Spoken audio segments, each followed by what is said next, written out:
Do you have like an intro song to your... I do.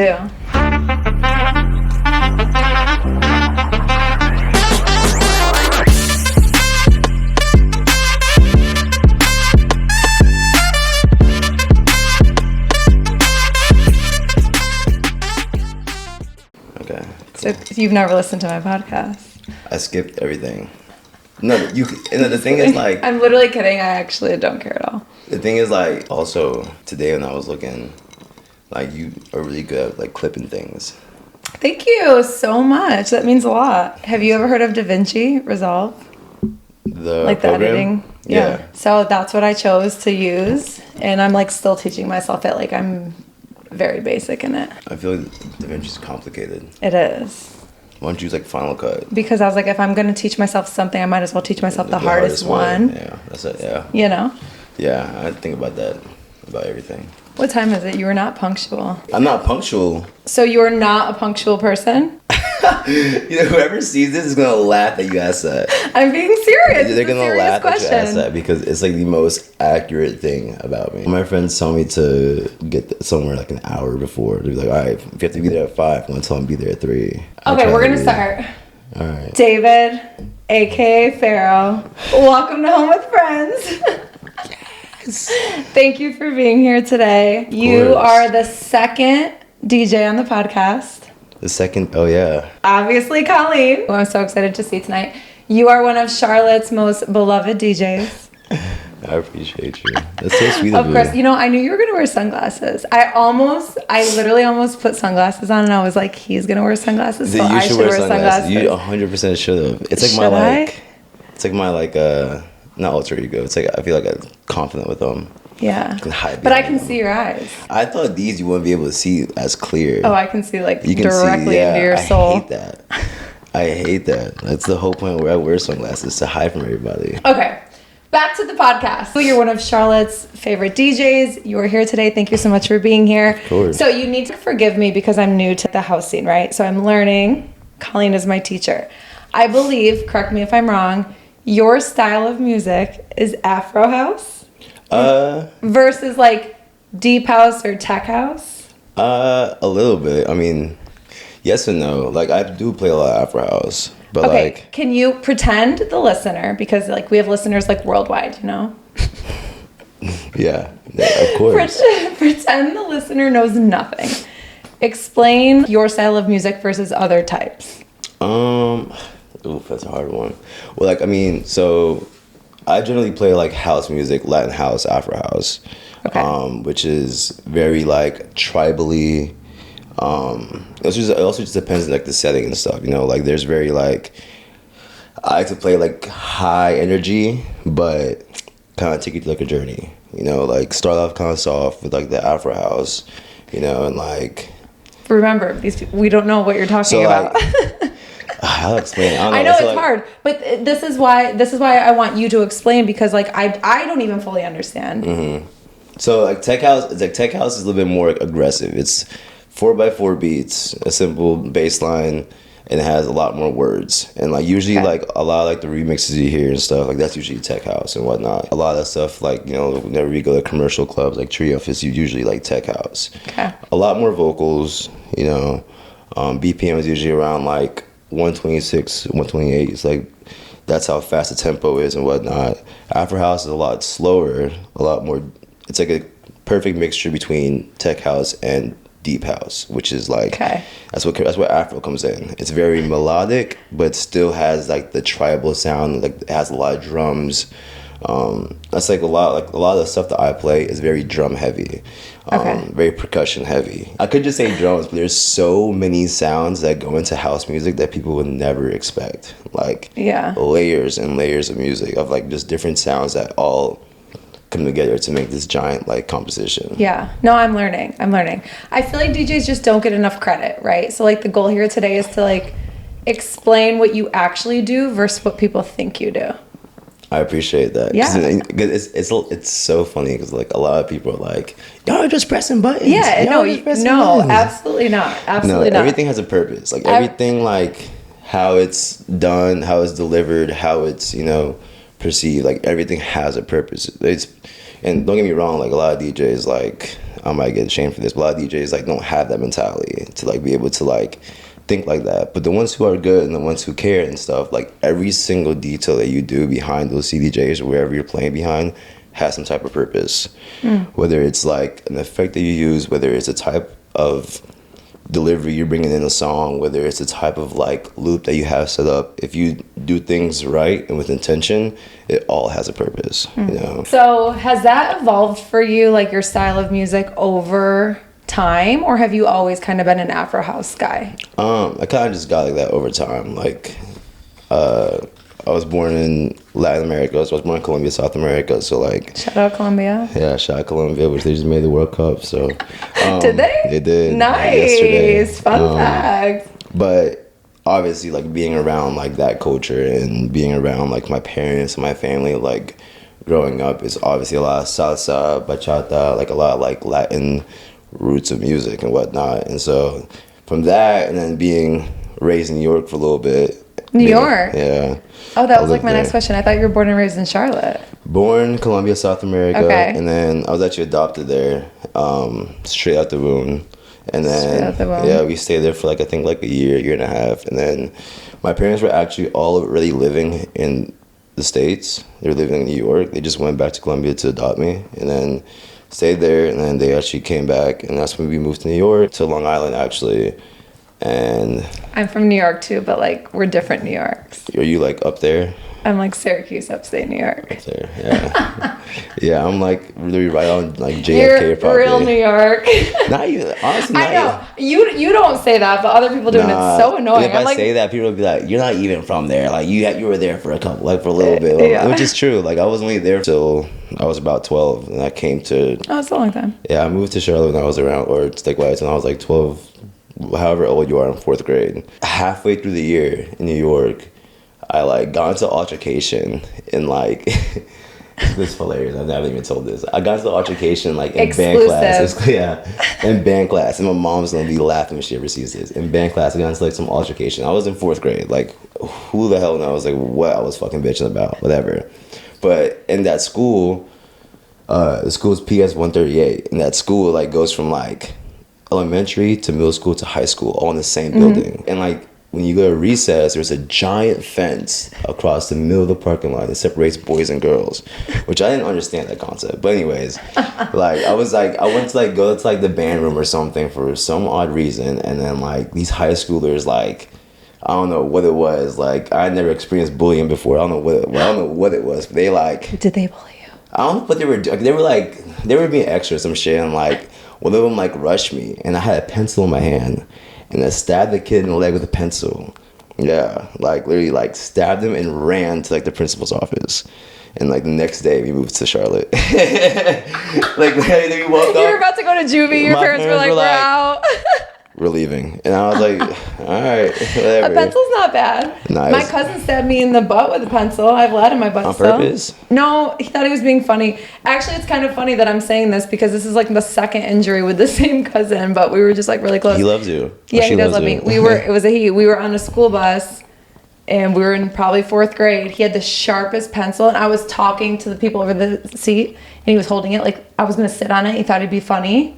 And you went to go And sit. I sat on it and it went in. It was bleeding. I literally still have lead in my butt. That's hilarious. I did the same exact thing at NASA camp Period. when I was in 3rd grade. Yeah, it's still there. Aw, But yeah, twins. woke up, moved here, and I was like, whoa. So. been here Okay, ever so since. you've been in Charlotte for a minute then. Yeah. How would you describe the Charlotte music scene? Because for me, I think the Charlotte music scene is good. I don't know if I'm a good judge of it. I mean, I feel like Charlotte's super behind. Like, we are Really? super.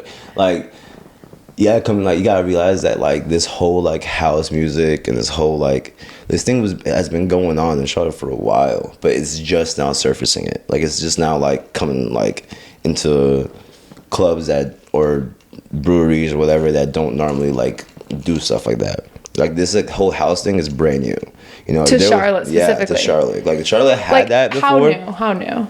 I mean, like, for example, like whenever, like house music here has been a thing, but it's never been as like commercialized as it is now. You know, like there was never like the clubs and stuff that you normally would go into were always playing open format, which is like, you know, like hip hop, pop, like all the modern day hits and stuff. There was never like a random club that you would normally go to on a Saturday night that was always playing house music. That's a complete like foreign thing. Like Charlotte just now got onto that probably in the last year.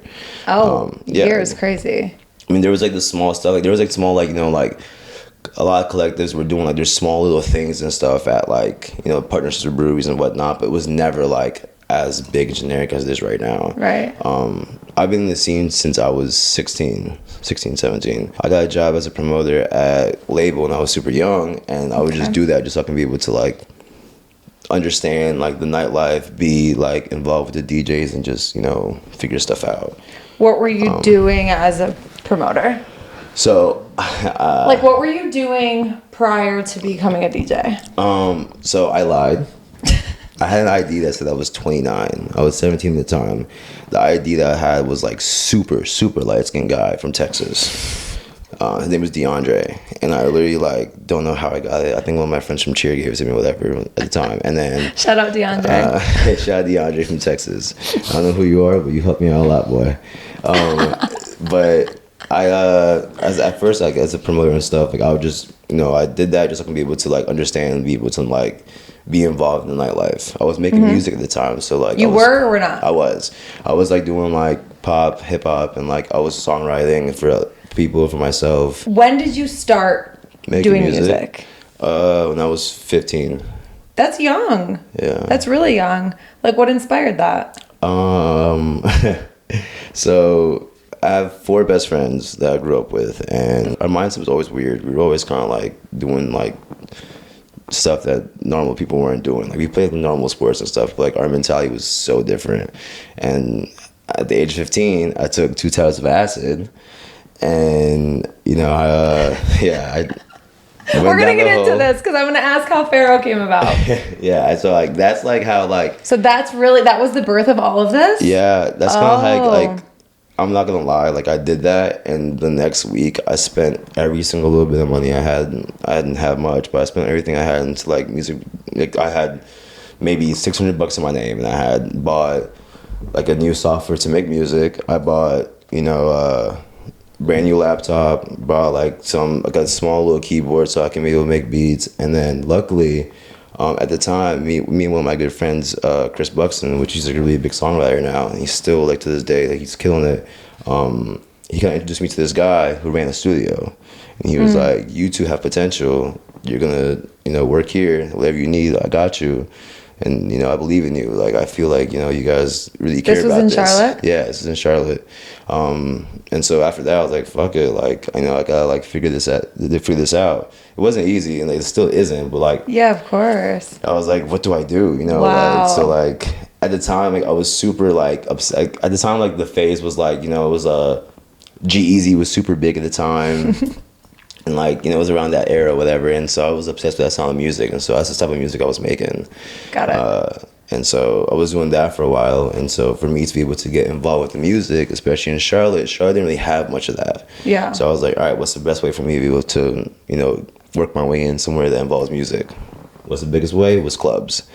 And so. And that's how you got to label. And that's how I got into label. And so got it. I would, you know, like I would make music and stuff, and I would try to like, you know, work at the clubs, and then I would work with a lot of the DJs and stuff, and like I would see how they moved, and you know, whatever. Eventually I started picking up DJing. It's because, you know, it was at the time like my boy, he needed a DJ for one of his shows. I did it, and like it worked out, whatever. And so after that I was like, damn, the DJing stuff is pretty cool. And I wasn't really around it all the time at labels, and I would just sit there like, after I got done promoting and sticker slapping cars, I would go up there behind the booth and just... Did you say sticker slapping cars? Dude, sticker slap the fuck out of cars. Like, literally went and, like, slapped every single car that was on that road at Music Factory with a bunch of flyers. It's funny because it's true. Oh, and, like, was it me? No, I didn't do it. I didn't do any of that. But, you know, someone told me to do it, and I was like... whatever. So like I would get done with that, and after I got done, like after I sold like a certain amount of like tables or whatever percentages I got, whatever, I got to chill out, and I would always just sit there and just watch the DJ like, over and over and over every single Thursday, Friday, Saturday, Sunday. And so I was DJing with my cousin Manny. Manny, he DJs. Where's Manny at today? Manny is one of the top dogs in Charlotte. Hey, what up, Manny? He's one of the top dogs in Charlotte. Hey, Manny. He's a guy. Like he's one of the people who inspired me to like actually like DJ. So he's like, me and him like literally were like, yo, like let's like go together and buy a board. I bought a board, he bought a board, and we started working at it. So what I was gonna say is, before you get ahead of yourself, is I think what separates successful people is that you feel the fear and you do it anyway, right? Because I think people that aren't risk takers look at other people like you might be like, okay, well, he must be fearless or he's whatever. It's like, no, you still have that. Oh yeah. But you just choose to do it. So I think it can be relatable for anyone that wants to like follow a passion, right? So what actually made you decide you were going to go 100% full-time into music? And were you afraid of like being able to consistently book gigs or making a living from it? Oh, I mean, yeah, for sure. I mean, like, I still have that fear sometimes. I mean, I'm nowhere near where I want to be, but I mean, still, like, I still have like those doubts and whatnot, but like, I just think like in my head, like everything I've done, I always done 110%, like everything. Like I never like half-assed nothing. And so that's one thing where like I haven't found really like at the time I never found joy in a lot of things. I would just do it because hold on, you didn't find joy in a lot of things? Okay. And so I would just do things because the way that I was raised and the way like my brain was worked is that no matter what you do, you still have to go all in. Yeah. You know, and once I started getting involved with music and that, I finally found like a huge love. Like it wasn't like forceful. It wasn't like, oh, I have to go do this or anything. It was like I just felt such a deep love and connection with music. And so that like in my head, like it was like, if you really want to do this and if you really care to do this and if you really think it's going to work out, there's no reason why it shouldn't, as long as you actually fucking just keep going. It's so true. Like, and it's like who's to say it's not going to? And like you have to be like a little, like a lot of people say this, but like you have to be like delusional a little bit. Yeah, I just said this. Literally, I was talking to my boss. I was saying the same thing. You have to be a little bit delusional, and then he was like, yes, and you have to have conviction in yourself. Yeah, of course. Like you have to have that confidence and know that passion exists. But yeah, you have to just be like if I can have a list of the people that I would say like the stuff that I wanted to do, and I would tell them, and the way that they will look at me like, okay, like it's huge, because like in my head I never saw anything different. Like I still don't. Like I have like one specific goal, and like I have like one specific like mission that I don't give a fuck what gets in the way of it. I'm gonna what is it? Well, I mean, for me personally at the time was just to be good at and understand. I understand. But like at the end of the day, like I wanted to be, and I still do. I still want to be one of the best DJs in the world. Yeah, 100%. I still want to be like, I want my name to be like known, not just here, like across everywhere. So, how did your support system, like your friends, your family, your parents, how did they react? My parents disowned me. They did? Yeah, my parents like the ones that were in the booth a couple months ago. Yeah. Yeah. First you're crazy, then you're the blueprint. Yeah. My parents were just not like. Wait, really? That's crazy. They're not about it. My parents knew that I love music. Like, they knew how much I love music. I mean, since I have tapes that I still have yet to put out. I've been waiting for like the right moment to like put them out, and I haven't showed a single soul. Like I have like tapes of me like literally every Christmas I would like do a show for my whole, like my family is huge. Like my dad had 14 brothers and sisters. Oh wow! Like it's a huge family, like plus cousins, and like every Christmas we'll get together and it's like a whole fucking fiesta.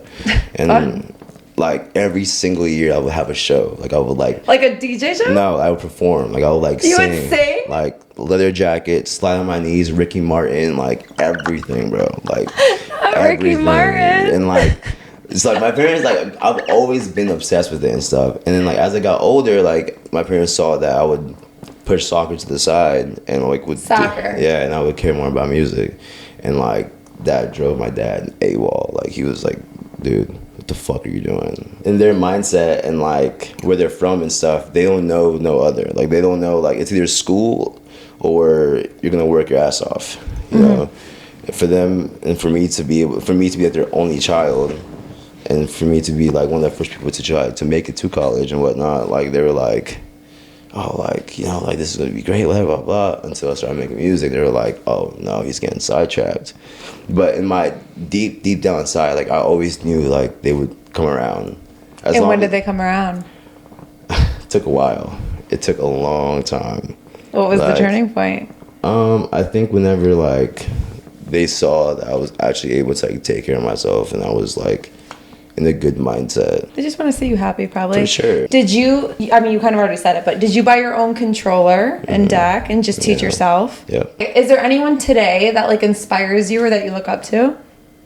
I mean, like, for example, like Harvey Valencia, he's like a really big minimal tech house DJ. Okay, in Colombia and whatnot, but like he's like someone who I style, like the Martinez brothers. Ignore me. But no, like at the time, like it's kind of like you got a controller and you're gonna figure this shit out and see like what it does, what every button does, and like, you know, like you told me earlier, you know, you gotta learn like the hardest way possible, so you can be able to like understand everything. 100%. And that's like I went through like every little phase in like the music scene. Like I did like the whole promotion, I did like the whole managing, I did like the whole hip hop scene. Like I did like all that. Hip hop. Like I mean, yeah, like that's how like that's one of the biggest reasons how I got involved with music too. Like I ended up putting myself in the wrong situation with a really big rapper. And what do you mean? Yeah. Don't say that. And I think I'm not gonna ask you to tell me the story. And he's actually like one of the coolest people I've met, and he's a staple here in Charlotte. And the baby? Yeah. What happened? I'm trying to get him on this podcast. He's cool. He's a good guy. I know where he lives. Don't tell him that. Don't tell him. Give her a cut this. I know exactly where he lives. No, he's a cool dude. I at the time, like I was doing a lot, and I got in the wrong situation with the wrong people. Okay. And yeah, I got in a sticky situation. Okay. Meaning to say that like I met him through that sticky situation, and he ended up like coming back around and helping me out more than he hurt me. And so that's how I got involved with the studio that I work with. And so like, yeah, it's funny. It's a funny story. Are you gonna just like tell me off camera? I can. I mean, I don't know. Like I can't. I don't know if I can say that. But like, basically. Okay, don't. I'm not. No. I'll put it in a good way. Basically, I was in a situation where I was purchasing something from him. Okay, fair. And great way to put it. Got stuck in a situation where he did not have that, and tricked me into giving me hamster food in a vacuum sealed bag.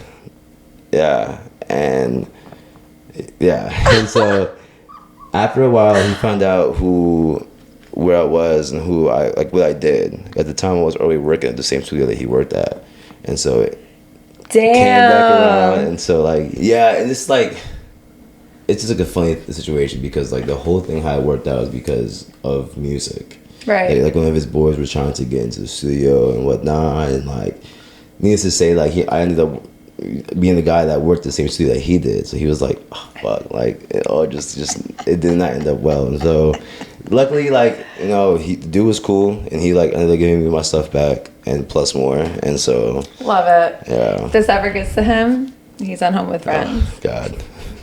Shout out to baby. Shout out to baby. Okay, so you touched on this, but I stopped you because I knew that I was going to ask you this. So I want to. Do you need another drink? Yes, you do. I will in a second. I want to know what you're about to ask me. I was going to ask you about the birth of the name Pharro. Honestly, no one's really ever asked me that. Okay, well, I'm That's asking. hilarious. It was because of acid trip. Hold on, would you like another drink?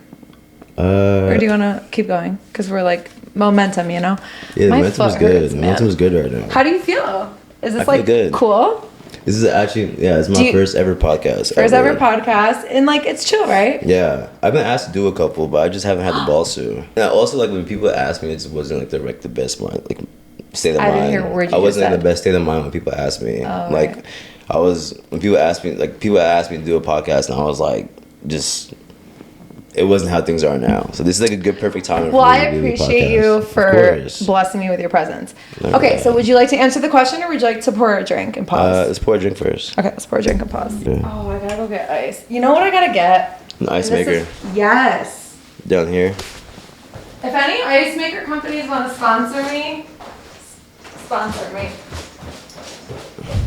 What's up, bud? Hey, buddy. How you doing? Good, bro. I'm actually in the middle of a podcast right now. Oh shit. Yeah, they can hear you. It's kind of funny. Oh damn. I was just. You can call me back if you need to. Nah, you good, you good. I don't know. Last night I played All Tech House. Really? Yeah. He's kind of been like allowing it, but I don't know if like he'll like vibe with it on like a weekend. As the later it gets, bro, the later it gets, the drunker he gets, I feel like the more tech house he wants. Yeah. Latin house and Afro is definitely the go. Are you playing there tonight? Yeah. All right, I'll come kick it with you. All right, bet. I'll come say what's up. All right. All right. Are we good? Or are we back? We're good. We're back. We're good. We're good. We're back. Pharro. Tell us, you were on an acid trip, okay? You already alluded to that. You already said that. Tell us how the name Pharro came about. Also, you were on acid when you were 15. That's like crazy. Is it? Yeah, it is crazy because people like try acid in their like adulthood. Like 15's young. Yeah. Your little innocent 15-year-old brain. It wasn't even, your frontal lobe wasn't even developed. That's why I developed it. That's how I got developed. I got a head start. Okay, fair. Yeah, honestly, good argument. Okay, so tell us how Pharro came about.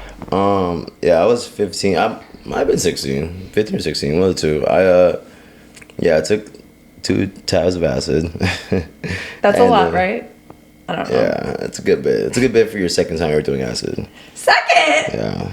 What was your first time? You were 9? Nah, first time was like this Friday the same year.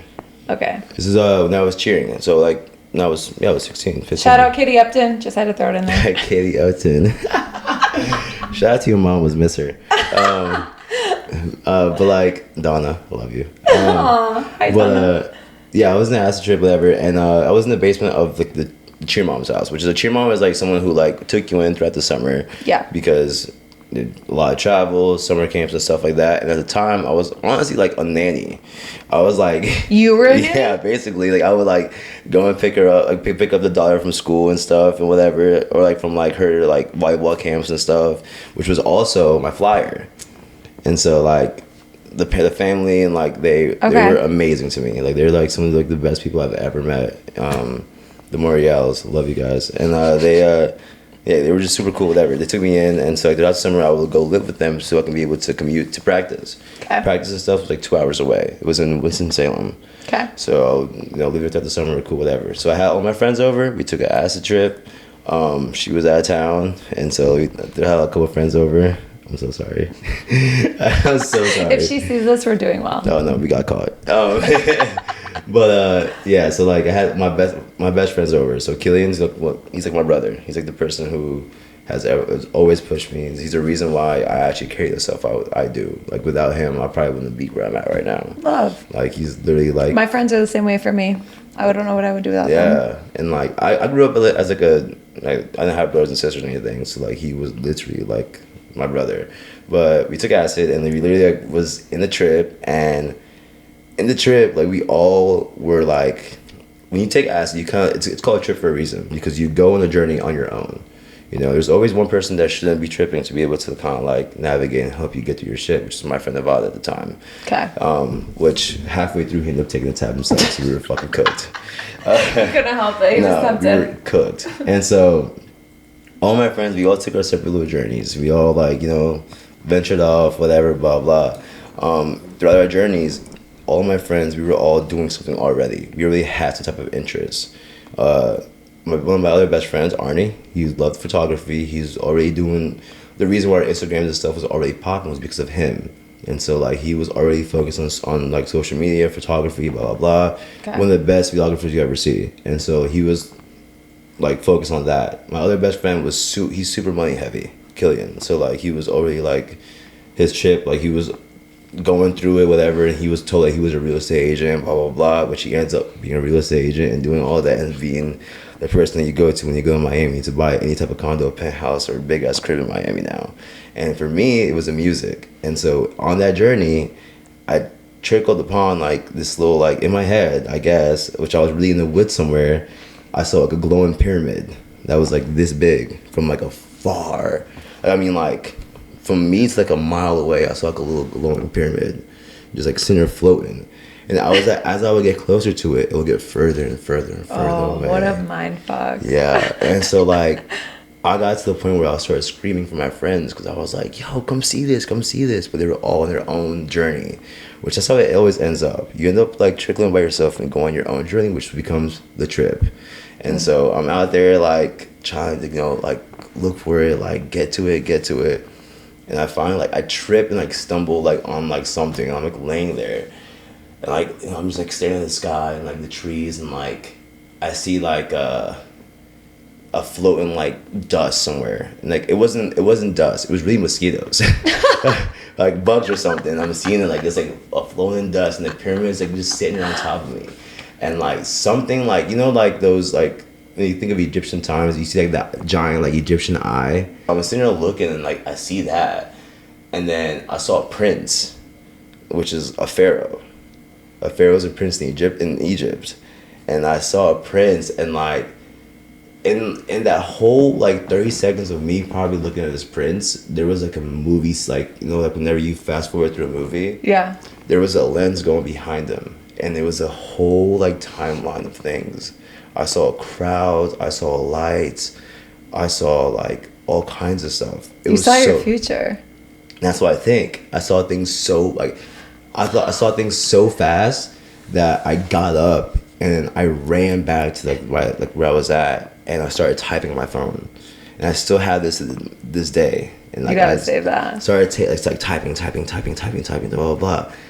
Needless to say, we were all doing the same thing at the same time in just different parts of the house, just typing.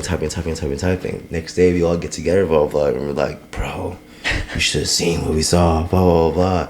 And so that next day, I changed my Instagram to Young Pharro. And so like something in my head was like Pharro, and I was like, because you saw the Pharro. Yeah, and so I changed originally it was Young Pharro. Like if you go on Spotify and stuff and iTunes, it's still there. Oh, and like, is that? Yeah, like I got like over like 80,000 streams on Spotify and iTunes and stuff, and like so it's still up there. Are you just gonna keep that since it's already there? Yeah, because it's under Young Pharro, and that was like that whole phase of stuff was like pop music, hip hop and stuff like that. Which the music is still up there, and like I distributed through a private distributor, so like I couldn't take it down. Yeah. But that's how Young Pharro came about, and eventually like I kind of just dropped the Young, and I was like, I think I'm Pharro.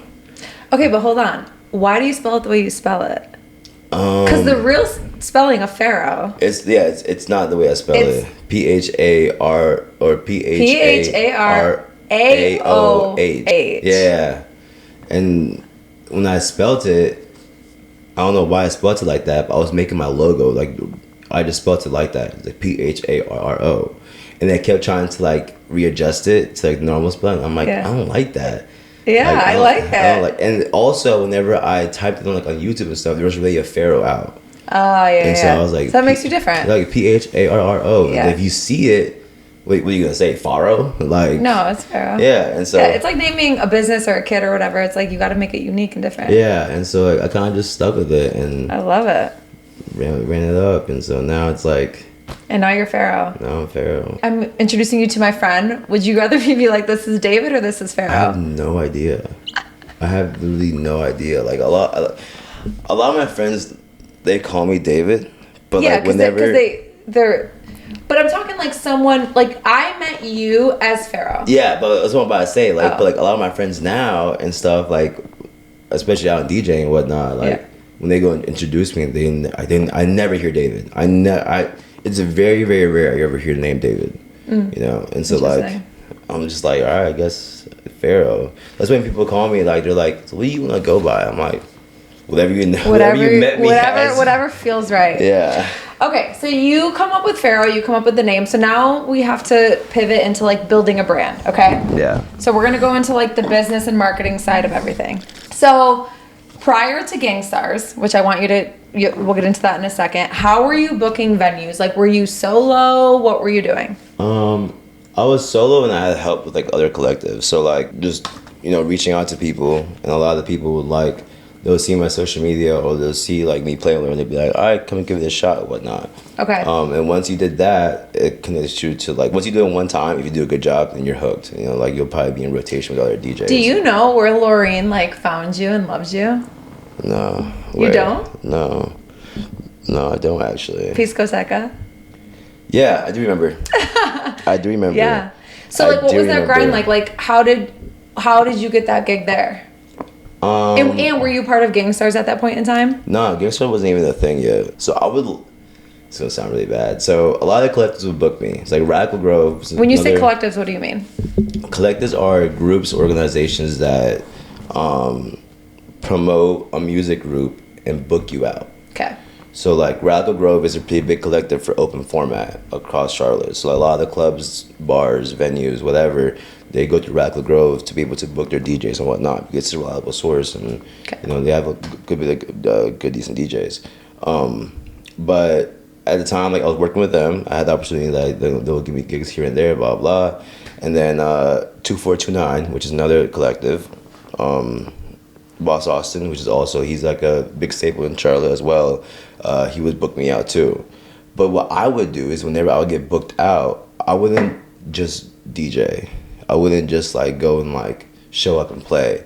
I would make my own flyer. I would promote it. I'll have like other people post it for me.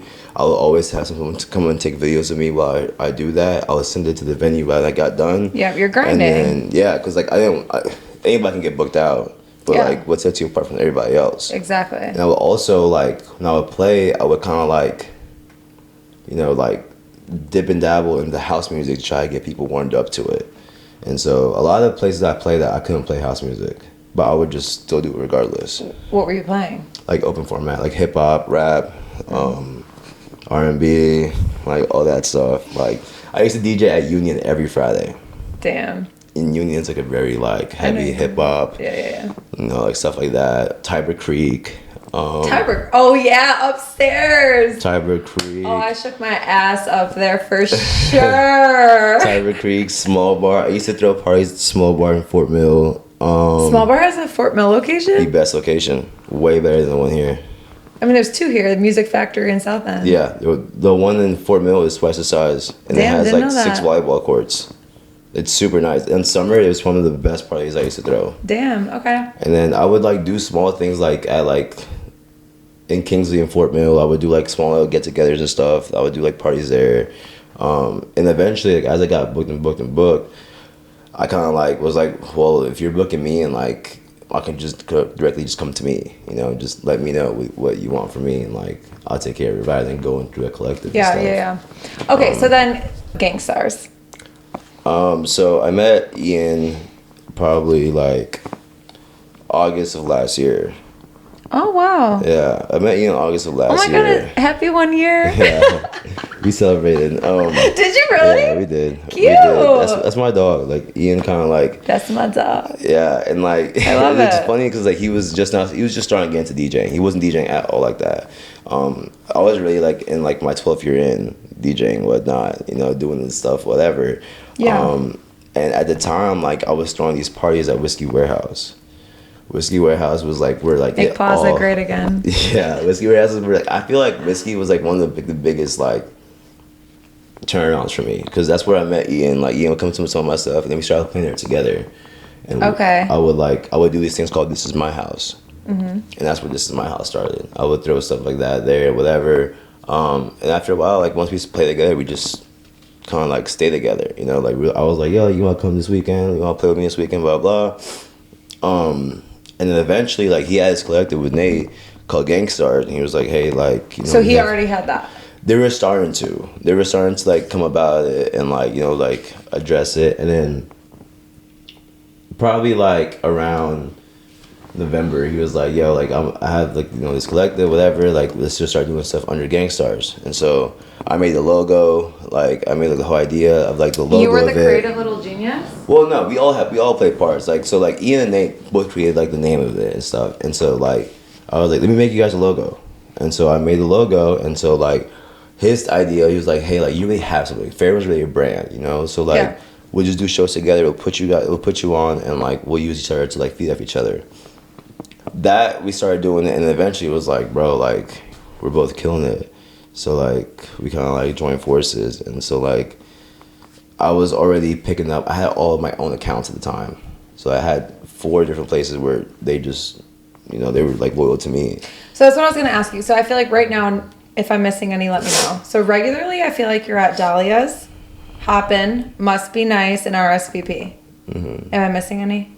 No, I mean, like, those are my residencies. So I do Residency. Yeah, it's like Like you're a Vegas boy. Nah. But let's give a shout out to Laureen because she hooked up with Hoppin'. Yes, Laureen did hook up with Hoppin', and like, which is kind of funny because that's like one of our biggest parties. Laureen, we love you and miss you, and she's in Italy right now, and I'm She's so. in Italy? She's at her honeymoon. Hey, okay. No, I know. She has a week left. I'm so jealous. Okay, do you have like official contracts with these places? When you do this, are you expected to bring a certain amount of business? I mean, I think like, yeah. So like, that's how it got to the point. It got to the point where we were always just like, I mean, the people that we were bringing was multiply. Yeah. So that's a good like, that's how we sell our whole, like a whole party. Okay. We have contracts with some of the venues because, like that's like the best way to do it and whatnot. So like, for example, like we have a contract with them, like saying like, we have to be there a specific amount of nights throughout the month. So like, hey, like look, we might have to be at RGP twice on this, like 2 Sundays out of the month. You know? Okay, that's not bad. Or you guys can pick like a couple of Saturdays to come in, whatever, or whatnot. And if you guys aren't there, then we're responsible to book the people out too. Because Gangstarz is also a booking agency now as well. Understood. So like we'll put DJs in different little spots, and we have like our own little roster and whatnot as well. Cute, love a roster. Which Colleen's part of it, obviously. Hey.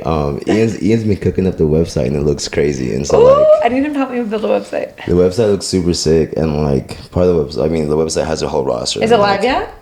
I'm not sure. I have to like. I'm not sure. This is a little tease. Yeah, we'll tease and, the like, website. We also have like the merch and stuff dropping on there, but regardless of that, but yeah, so like we have like contracts with certain people, whatnot, that specifies like how many days we play out the month, and usually like we try to be very good about like getting everything booked out 2 months ahead. Okay. At least like right now we're booked all the way up to almost the end of October. And when you're getting booked, so you have a fee.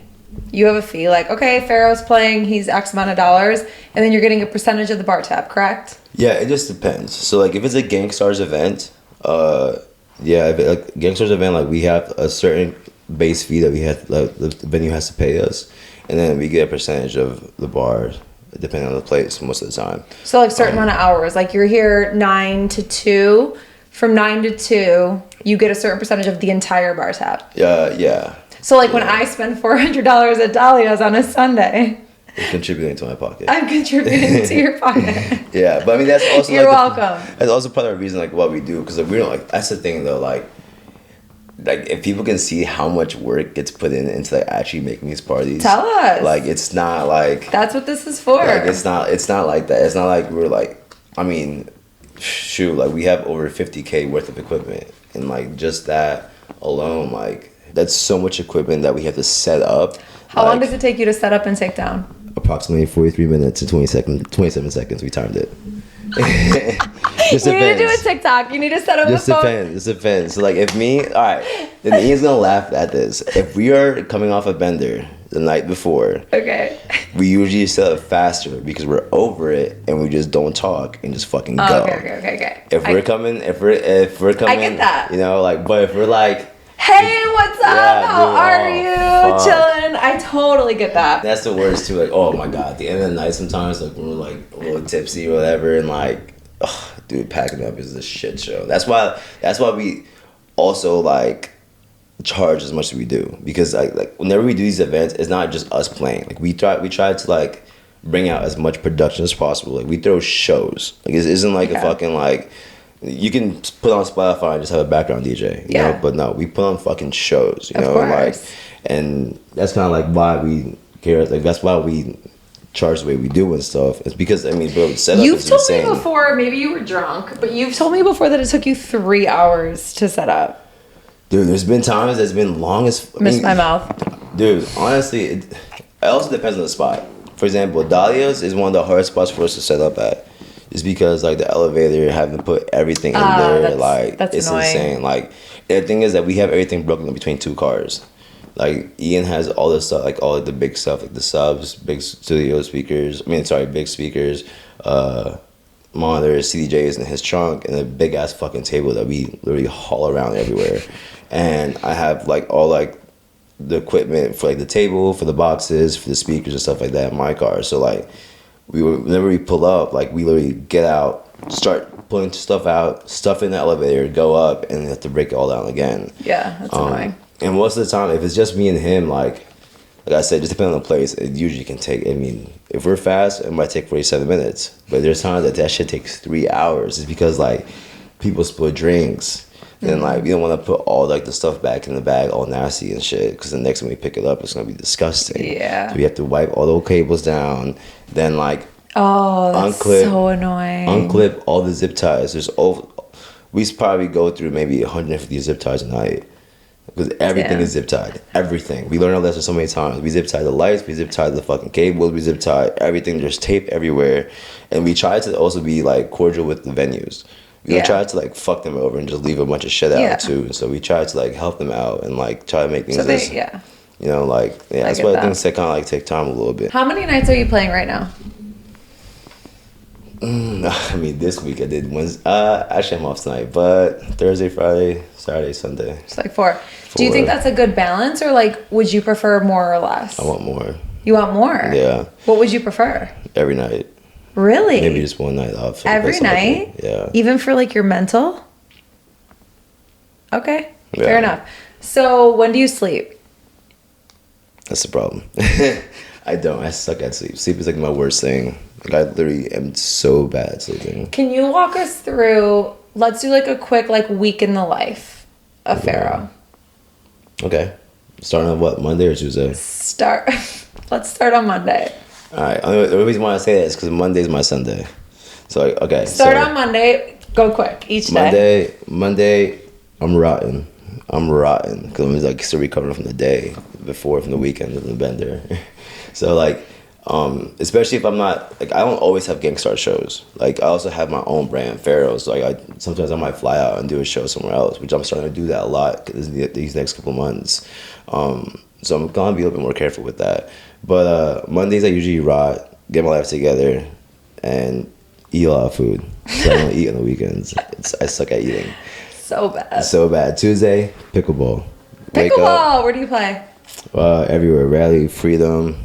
Do you ever play a Tipsy Pickle? Tipsy, yeah, everywhere. My friends own that. I care about my DJing career just as much as I care about my Tipsy career. My Your pickleball career? Dude, really? I love pickleball. I'm obsessed with it. But yeah, so like Tuesdays I usually like work out, pickleball, work on music, and flyers. Okay. I try to get flyers done because we usually post them Tuesday night, Wednesday afternoon. I was gonna ask if you were on a content schedule. Yeah. So Instagram's your main platform. Yeah, that's also like a fucking shit show. Monday, I usually spend a lot of days editing my videos from the weekends. Shout out to Garrett because he takes all of our content. What up, G-Hops? G-Hops, yeah, Gary Bear. Gary Bear? That's my boy. Yeah, what up, Gary? Gary Bear. Yeah, he takes care of all the content and whatnot. But like, I also like might have to chop some stuff up or whatever, blah blah. I usually do that Mondays when we go post Monday, Tuesday, Wednesday, Thursday. I take a break Friday, Saturday, Sunday. I post as well. You post Monday, Tuesday, Wednesday, Thursday. Mm-hmm. Take a break Friday. I might post Saturday. Is there a reason why? Like your analytics told you that? Yeah, this is the best time for me to post. The weekends are very hard for me to post because it's not very active on my page. Okay. But I try to post Monday. I try to post ASAP because it's the recap of the weekend. Yep. Tuesday, I usually post something that involves my music because throughout the week, like I'll finish off like throughout my week, like Tuesday, Wednesday, Thursday. I'm usually focusing on like production wise and like, and so I try to focus on one video will be like mostly like the weekend recap or me having a show, and the next video will be like me like producing or promoting a type of song or something. Okay. And then Wednesday and Thursday are for shows and promote the shows for the weekend. Understood. But, okay, so wait, can we talk about afters really quick? Do you prefer playing at an after versus like a? Yes. Why? Yes. Because the afters here is like how you would play every day, like in somewhere like Miami. You know, like the way I play for afters is like how I really would like to play 24/7. Because when you're at a bar, you're doing it for the owner. Well, no, when you're at a bar, at the end of the day, like you want to keep your dance floor. You know, you want to keep your people and stuff, and like a lot of the places that we're doing shows at and stuff, people are just not getting introduced to house music. If you're going to an after party, you know what you're gonna you know what you're going there for. A lot of people that go to after parties understand like the whole like culture of that lifestyle and understand the music, and like me, like they shut the fuck up and dance. You know, like it's never like there's no there's no drunk bitches asking me to play Bad Bunny, and I'm done with that shit. Don't ever ask me. I would. And if you have, you know exactly what I do. I grab your phone and I put it in my pocket. You ain't gonna get that shit back. Really? Dead ass, bro. If you took my phone and put it in your pocket, I'd be pissed. Bro, you would be pissed? Yeah, I would. I'd be like, give me my motherfucking phone and play Bad Bunny. So you're here. You are in your own. Actually, I'm gonna paint a picture. Okay, paint a picture. You are working. You are doing your working. thing. You're doing your thing. You are working. You are getting paid to be there. You are. Yep. You know, like you're there because of what you do. 100%. And then some drunk person comes up. I like that you to said the person. Booth. I know you. I know. I clocked Some that. drunk person would come in, and their mentality is that fuck everybody else in this fucking room. Fuck everything that's going on. Fuck the vibe. Fuck the music. Fuck whoever they're with. And they... Can I play Bad Bunny? Can you play Bad Bunny? Do you have Tate McRae? Tate McRae! I'm like... Not Tate McRae! I'm like, girl, we are in the middle of a fucking warehouse at 4 a.m. blasting house music. That shit... And it's also like... So what bothers you the most? Is it people interrupting you? No, it's the fact that people feel so like entitled that they want to like, you know, some people are nice about it. They're like, hey, if you still happen to have this song, can you like play it for me? I'm like, yeah. But some people are like, Right. and like they'll do that, and like it's just like the entitlement of people like want, like they like. What if like, okay, you're playing, I walk in, I'm like, oh my god, I want to say hi. Don't interrupt you. Like, do you not like? No, for sure. Like, please come say hi. Like, like please come say what's up. You know, like, I mean, that's love. You know, that's you showing appreciation. Right. Like, if you know, you just don't like the phone in your face. I just don't like people telling me what to do, or like people trying to tell me like what to play. That's the difference. Like, if you think that you are capable to tell me what to play, that's what's gonna make this room more lit. Exactly. Then DJ. Right. You know? Because, okay, so as the DJ, you're responsible for creating the atmosphere, okay? Yeah. That is a huge amount of pressure. Yeah. No. That is a huge amount of pressure. Are you good under pressure, or do you still get nervous before you play? No. I think, like, once I start going, like, I'm where I'm supposed to be. You like the pressure. I love it. You love it. I love it. I love when, like, it's my time, the spotlight's on you, everyone's staring at you. So walk us through your POV, right? Because you notice when people are arriving, you notice when people are leaving. When you're playing, like let's say you have a group over here, they're vibing, they're dancing, but then you have a group over here miserable with their arms crossed. Are you focused? You're like, fuck those people. These people are vibing, I'm good. Or like you determined? Are you hyper focused on these guys? Like I'm gonna get them to dance.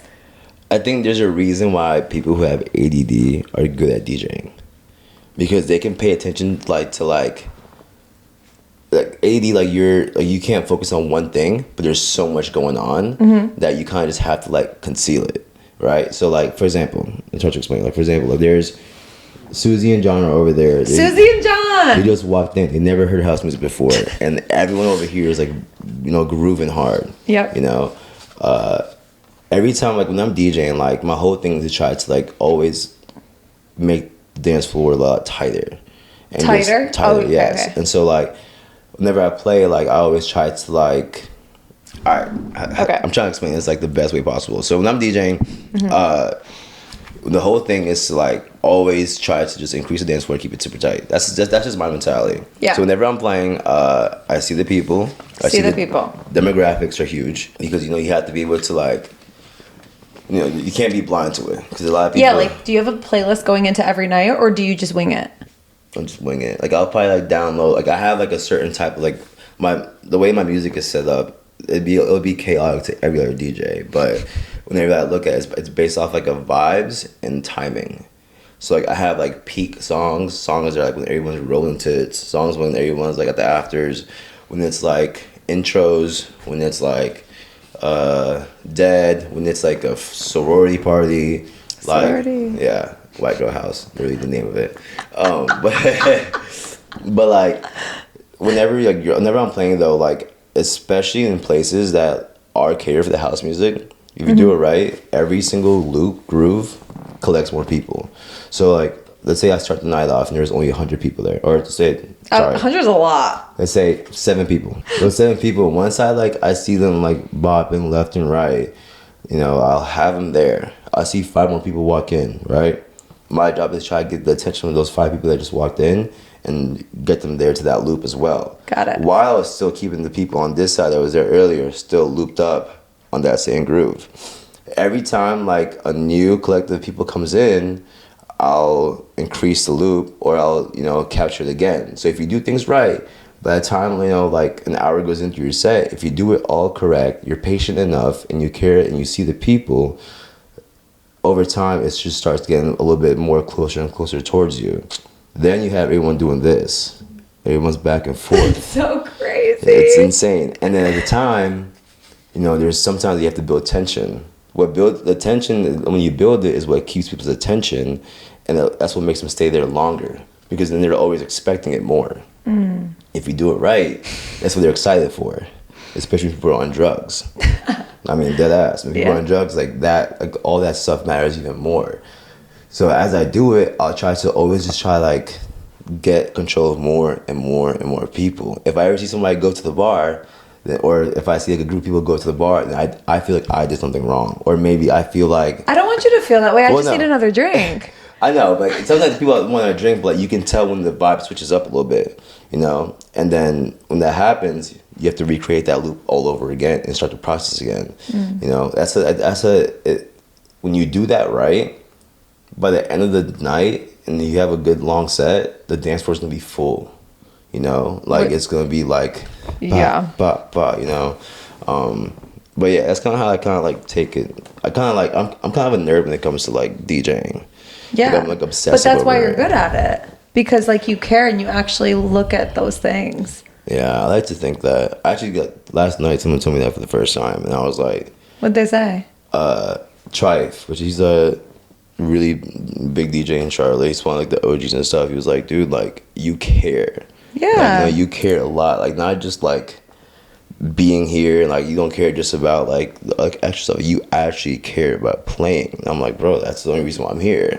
Like, I've never, like, I don't care about anything else. And that's why you're successful, and that's why you're going to be successful. That's what I hope to be, You know what? Cheers. Yeah, you need another one. I know, we gotta wrap up. Okay, so let's talk about producing real quick, okay?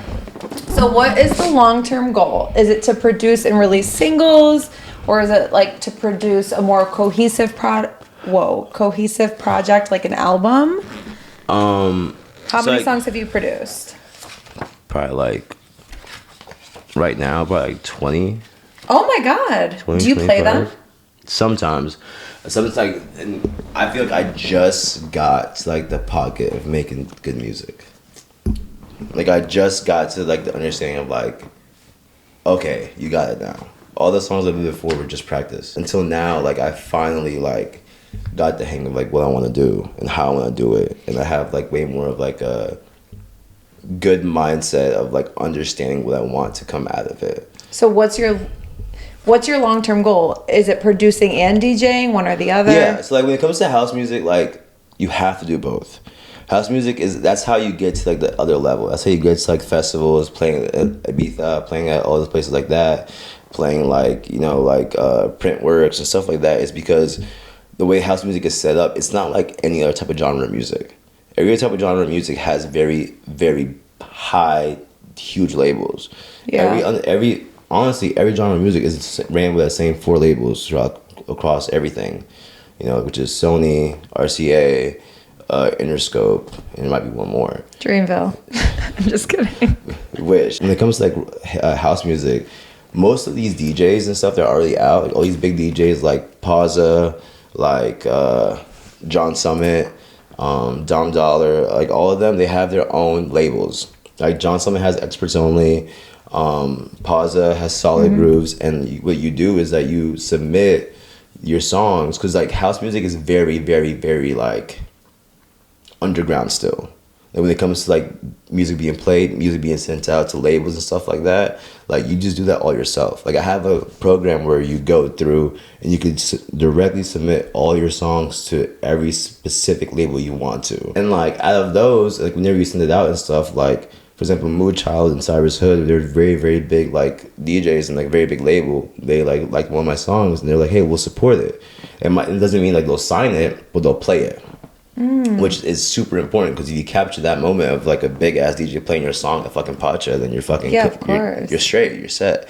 It only takes that one moment, you know. And like right now, like that's what I'm working on as well. Like I submitting music 24/7, blah blah blah, until it takes that one time. Okay, how often are you practicing? Practicing what? DJing. Or do you not anymore because you're good? No, I'm not. No, I'm serious. Probably like once a week. Okay, how often are you looking for new music? Back in the day, where do you look for new music nowadays? Because back in the day, it was like hot new hip hop, Dat Piff. Dat Piff Radio. Dat Piff Radio. Like where do you look for your new music, and how often are you looking? Is this like a daily thing? Yeah, my ears are always out. My ears are always like on 10 for music, but it's also. Every DJ, like DJs have like their own record pools. What are record pools? Record pools is like places where you can get songs. Like you pay for like a monthly subscription and you can get songs, like certain edits of songs. So like, let's say like if you're playing a lot more like open format and like bigger clubs, like, maybe like Space? Place like, like 11. Okay. Like 11 and stuff, like you're playing stuff like that, or like very like open format places. Like honestly, even here in Charlotte, like places like Slingshot or shit like that. Like you go to a record pool called BPM Supreme, which is like songs that are curated for like modern day hits. Like like you have your Meg Thee Stallions, you have shit like that, but it always has like a cool little edit to it. That's a little bit more commercial. Like what I do, like I dig deep through like SoundCloud. I go through like the rabbit hole. Like I go through like my favorite artists, like what they like and what they like, and like what they like to repost. It's like to relate to females. It's what like when you're in an online cart and it's like you may like this, and then like the accessory of that, and then like next thing you know, you just start like falling through and stuff, and like you just get deeper. But and deeper. do you feel like you're always so you're always looking for new music? Do you feel like you're always chasing a high? Yeah. Yeah. Yeah. Yeah. But I mean, like, yes and no. Is the adrenaline addicting? If I can put the feeling in the jar of, like, whenever you're behind those 4 decks. I know. I can imagine. And you're playing and everyone is literally, like. I know. Sometimes I process it in slow motion. And that's why, like, whenever I'm playing, like, I care so much because I want everyone to get to that, like, specific moment. Like, you don't need a drug to feel that. I know. Like, you get to that point and you're like, we're here. And like I don't want the pressure of being a DJ and having to be responsible for the vibe, but like I understand the addiction to the adrenaline. Yeah. I do. Yeah. Honestly, like such a surreal feeling. I can't even like describe it. Random question, I just thought of it. Let's say you're supposed to play, let's say it's a set time, you have DJs before you. First of all, what's your ideal set time? Like 11? Midnight? When is the club closing? 2. 12 to 2. 12 to 2, okay. So let's say you're playing at 12, the DJ on at 10. You're going to play a song and they're playing the song. Are you going to still play it? Yeah. You are? I'll deliver it better. For sure. How do you deliver it differently?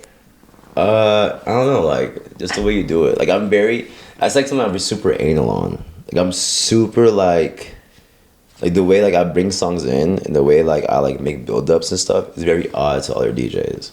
Like, I break all rules. Like, I don't really, like, follow the rule book when it comes to, like, DJing. Like, my ears just built different. For a DJ that's listening, what do you do? For example, like, so if I have, like, a specific sweet spot or whatever that I'm going to loop up, I never hesitate. I never, like, try to, like, take one song out and bring the other song in. No, I always try to, like, most of the songs that I will keep that song in as long as I can. But the way I do it is, like, I'll find the sweetest spot of, like, the song I already have playing that sounds like it's a build-up. And so I'll get that moment, capture it, clip it, hold it there, and then bring in my other song and use my old song that I had to build up the new song. And then from there, I'll keep the old song going in the background, and the new song has like a new introduction to it. Or I find like a specific word or lyrics that stand out, have that, build that up. Most of the time I have a drum pad that I'm usually, like the little thing that, That you were teaching Colleen? Yeah, that thing, like I'll make my own drum beat on it, and I'll bring in the new song, and then create like a whole new build up without even the song fully being in yet. Okay. So like what, and I don't know if technique is the right word, but like what techniques or like things would you like to get better at? I always say this, and like every single person who I've like helped out to DJ is gonna quote me on this: patience. Okay. Patience. And Colleen's gonna laugh when she sees this. So is Griffin. So is Ian. So it's patience. Like a lot of people get. So you yourself want to get better at that? I always want to work on patience. Just because like that's what creates like the whole emotion of like what you're doing. Yeah. Like that's what it is. At the end of the day, music is art, and so like if you do it right, music is art. It is, and like it's it's based off emotion. Like it's all based off emotion, and emotion, to build it up for you to understand, I have to be patient with you, and I have to introduce it to you. I have to make you love it, and then that's what creates the whole tension between the whole room. Okay, B2B, real quick. I want to talk about it. Back to back when you're going with another DJ. I assume a DJ prefers to play solo versus back to back, just so you could have like the freedom and the attention. Yes and no. It depends on who it is. Have you ever played with someone that like you didn't vibe with? Absolutely. What do you do? Walk away. No, you don't. No, I'll never leave him hanging, but I kind of just like. No, I don't. I'll never walk away and make people look bad or anything. But I definitely like, I can't like fully connect and like get in the groove. Yeah. You know, that's like the whole thing. You can't just like, back to backs can be forced. You know, like at the end of the day, then it sounds like a bunch of just like sloppiness. You know, Is it? It's harder, obviously. Yes and no. Just I mean, like for example, like, I go back to back with the same person a lot, or the same two people a lot, which is Ophi and Ian. And like I know exactly how they both play, so I know exactly like what to do and like the type of songs that they're gonna play and the type of songs I'm gonna play. You know, like whether like when I go with someone new, like I can't really like experiment too much because I don't want to make them feel like, oh shit, what's going on? Or like they're probably like, what's he gonna play? And I'm like, what are they gonna play? A good back to back, you feed off each other rather than you compete against each other. If you compete against each other, then their whole back to back is ruined. In general, I feel like DJing breeds community versus competition. Obviously, we all have a little bit of competitor in us. We want to be the best, but like I do think. Do you agree that like Charlotte DJs support each other and? Yes and no. Hey, yes and no. Tell the truth. I don't know. I feel like. Tell the truth. I don't know. I feel like there's a lot of like. This is gonna sound so bad. But I feel like there's a lot of like animosity and like ego. Like ego is something that. Yeah, because that's all you men have is ego. Just kidding. Not all DJs are men. Facts. All DJs are you men. are so right. You are so right. You are so like, right. Okay, so all right, so let me ask you the question instead of assuming.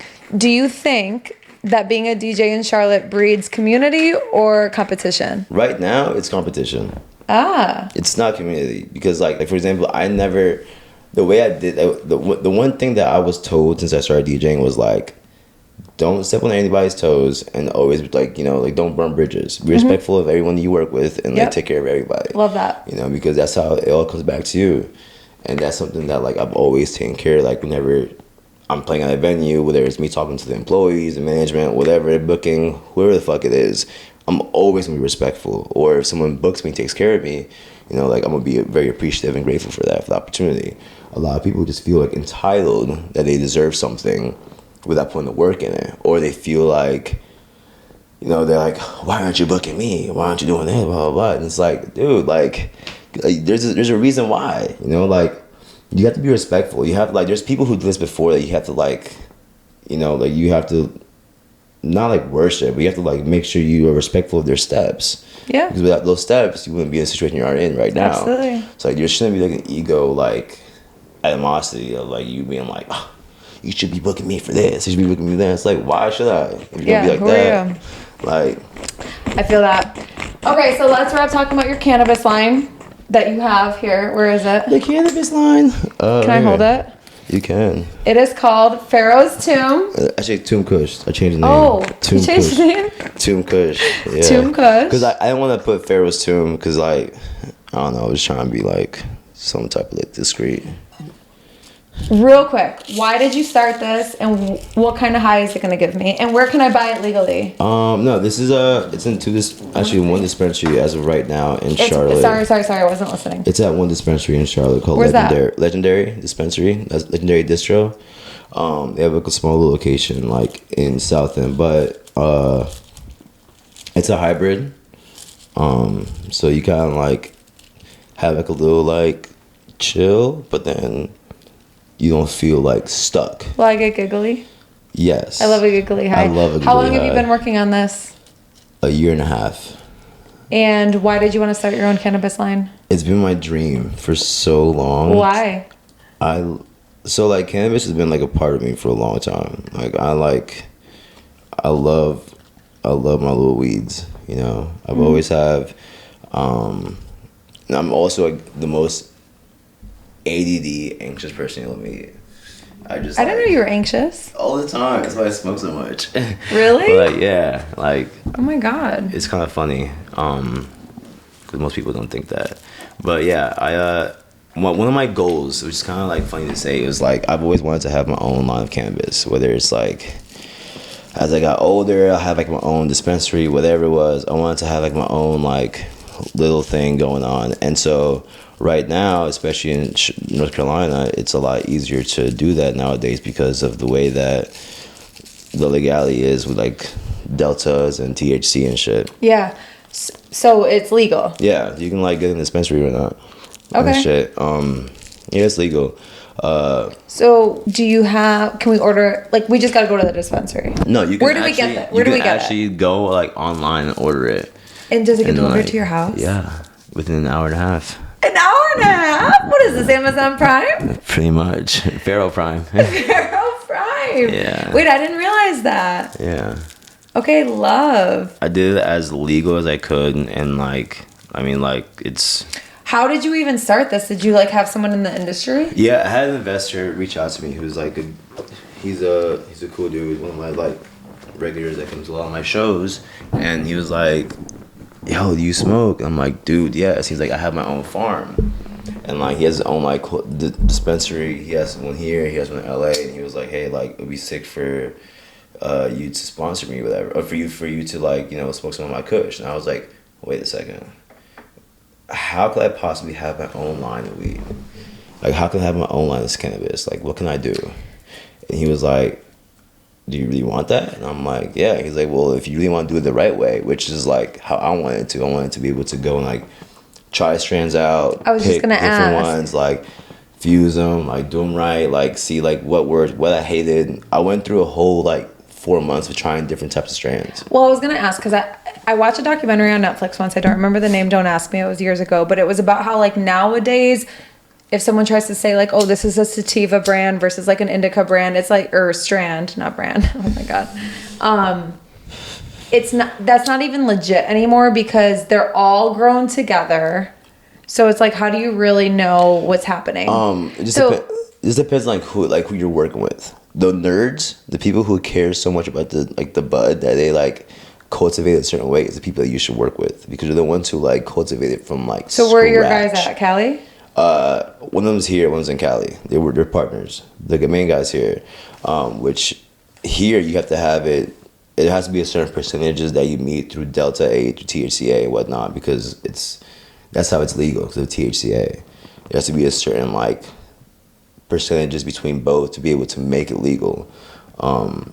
But whenever you grow it, it's how you grow it. You know, like like how much you care about it, rather than people like a lot of people and stuff like they're smoking pesticides. Literally, you know, like they're smoking some bud that like it's like it's the best thing ever, and it's like really like just sprayed on weed. Like this is like natural. There's no chemicals ever put into it. There's nothing. I saw the whole process since the minute he started it. So like, is it expensive? No. How much is it? $40 eighth. $40 an eighth. Okay. Okay, so what's the new name? Tomb Kush. Tomb Kush. Tomb Kush. It's a hybrid, and we also have gummies. They're Sour Patch Kids. 10 milligrams each.